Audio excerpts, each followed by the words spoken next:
मित्राची चेष्टा जिवारी लागली आणि टेन्शनमध्ये विपरीत घडलं. 6 वर्षाच्या पोटच्या मुलाला नदीच्या वाहत्या पाण्यात फेकून हत्या केल्याचं उघड झालंय. ही घटना तब्बल 20 दिवसांनी उघडकीस आली आहे.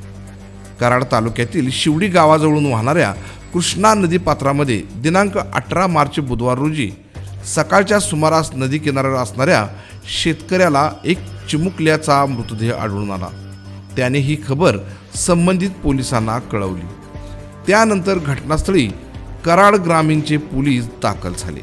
मृतदेहाचा पंचनामा केला, पण या चिमुकल्याची काही केल्या ओळख पटली नव्हती. कराड पोलिसांनी केवळ मृतदेह म्हणून न पाहता त्याची ओळख पटवण्यासाठी अथक परिश्रम घेतले. संपूर्ण महाराष्ट्रासह कर्नाटक पोलीस स्टेशनमध्ये देखील या मुलांच्या मृतदेहाचे फोटो सोशल मीडियावर टाकले.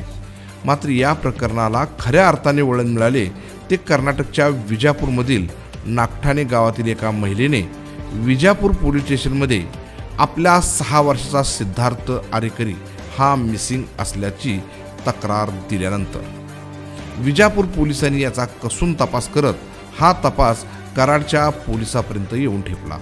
कराड पोलिसांनी सोशल मीडियावर टाकलेले फोटो हे सिद्धार्थचेच असल्याचे निष्पन्न झाल्याने मुलाची ओळख पटली. मात्र विजापूर पोलिसांच्या तपासामध्ये जे समोर आले ते भयानक होते.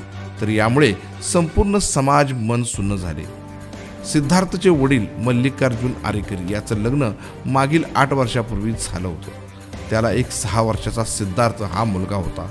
मात्र त्याच्या गावातील त्याचे मित्र नेहमी चेष्टा करत म्हणायचे की तुझा मुलगा हा तुझ्यासारखा दिसत नाही, तुझा नाही का? अशा या सवालाने मल्लिकार्जुन वैतागून गेला होता आणि या प्रश्नाचं उत्तर शोधण्यासाठी तो नेहमी आपल्या पत्नीसोबत भांडण करायचा.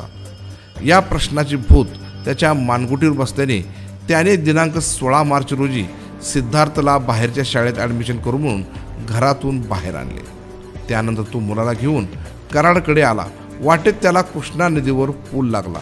त्याच पुलावर उतरत त्याने मुलाला वरून पाण्यामध्ये फेकले.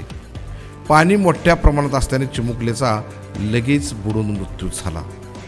तेव्हा विजापूर पोलीस आणि कराड ग्रामीण पोलिसाच्या पाठपुराव्यामुळे या प्रकरणाचा छडा लागलाय.